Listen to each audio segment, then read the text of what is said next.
بوست ما أنت حواي وايد صبغ ما أنت ما شاء الله وعصبغ دكسي هو سدح سريع شان هذه marka waxaan rabaa inaan ka wareysto imtixaanka qaabka markaas u socdo iyo qaabka u bilowday الحمد لله رب العالمين والصلاة والسلام على رسول الله صلى الله عليه وسلم وقشة ساكن صوب وقتي مدعينا ما شاء الله ما شاء الله أبو يوسف عيمو وكم عدد أبوان كوك عدد وريه عم بحي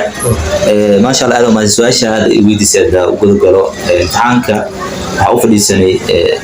ما نسبت ذا ونصل عفري وكم بقنا تاريخ كل لواتن بشر عشان الله يكون بشمي قاس كل هذا امتحانك لو فضي امتحانك سنة دكسيتك لو كن لواتنيكور لو كن لواتي لو امتحانك وامتحان نقلي ardayda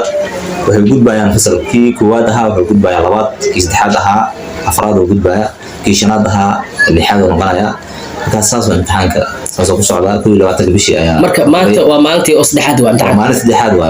waa 23 bisha maanta bisha shanaad May sax waa maalintii saddexaad waa imtixaanka noo socdo sax si habsami leh qaab wanaagsan imtixaanka lagu bilowdo qaab wanaagsan imtixaanka lagu socdo marka imtixaanka bilowgiisii ilaa maanta saddex ay marka maxaa caqabada kala kulanteen ardayda iyo markaasi waqti macnaha imaanka iskuulka wallahi ma sha Allah ardaydu waxa waa in badan diyaar garow ku jireen in badan ay u helayeen in imtixaanka u fadhiistaan sax iga faraxsan ba ardaydu ciyo yimaadaan si wanaagsan imtixaanka lagu socdo wax caqabad hadda oo imtixaanka lagu yimaado marka ardaydu lagu jirto ma sha Allah si wanaagsan oo faraxsan ardaydu uga qaadanaya imtixaanka lagu socdo marka maadaama aad arday badan markaas inta aad wax bartaan ma jirta arday kale qaas oo si markaas bees la'aan sida iskuulka sidiisa qaabka lagu aasaasay dugsiga aan soo dhaxay Sunshine 2012 oo xeer la aasaasay ilaa hadda uu shaqeeyaa waxa lagu aasaasay arday danyar oo dawladda xaalada ka muuqda lagu aasaasay alxamdulillah ilaahay mahadiisu waay ardayda iskuulka lagu bilaabay xilligaas 2012